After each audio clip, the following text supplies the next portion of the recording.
Je chante maintenant, muse, l'histoire de la déesse chasseresse que nous appelons Artémis, et d'un mortel nommé Actéon. La déesse Artémis, sœur d'Apollon et maîtresse de la lune, était la chasseresse la plus grande, la plus rapide et la plus précise à l'arc ou au javelot. Actéon, lui aussi, était un maître chasseur. Plus d'un cerf était tombé sous ses flèches, et nombreux étaient ceux qui faisaient des offrandes à Artémis en remerciement. Mais sombre fut le sort d'Actéon. Une nuit, alors qu'il chassait un sanglier, il déboucha dans une clairière où coulait un ruisseau. Le même ruisseau qu'Artémis, à l'œil vif, avait choisi pour se baigner sous la lune. Entourée de ses naïades, dryades et nymphes, elle venait juste de se dévêtir et d'entrer dans l'eau quand Actéon apparut, encore pris de l'ivresse de la chasse. La colère la gagna à l'idée qu'un mortel l'avait vue dévêtue, et, par un simple regard froid, elle le transforma en cerf. Les propres chiens d'Actéon le prirent alors en chasse, grognant sur celui qui était désormais leur proie. Nous aussi, étrangers, avons les chiens sur nos talons, nous aussi.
Mortel, je suis une naïade, un esprit de l'eau.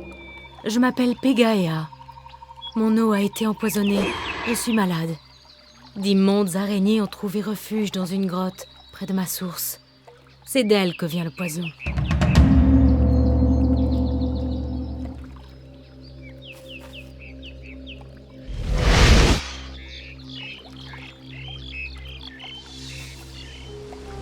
Une naïade est un esprit de l'eau. J'en suis une. Tous les esprits n'ont pas été touchés par cette folie.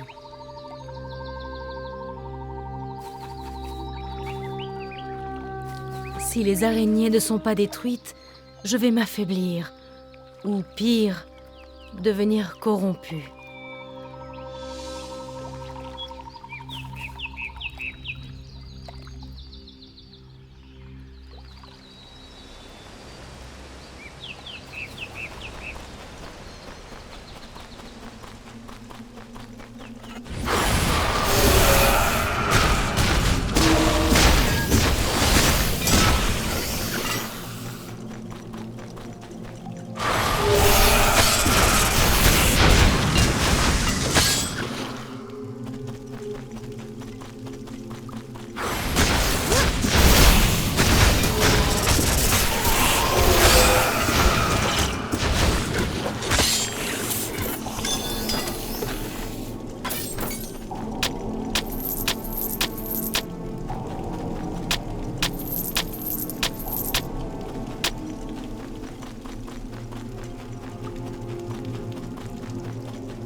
Tu ne peux plus rien porter.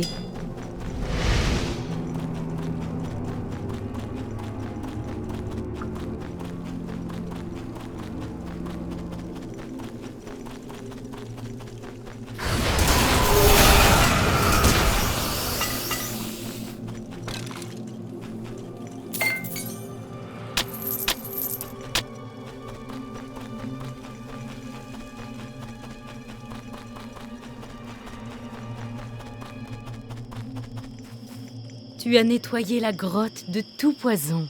Mes os sont à nouveau purs. Merci, étranger.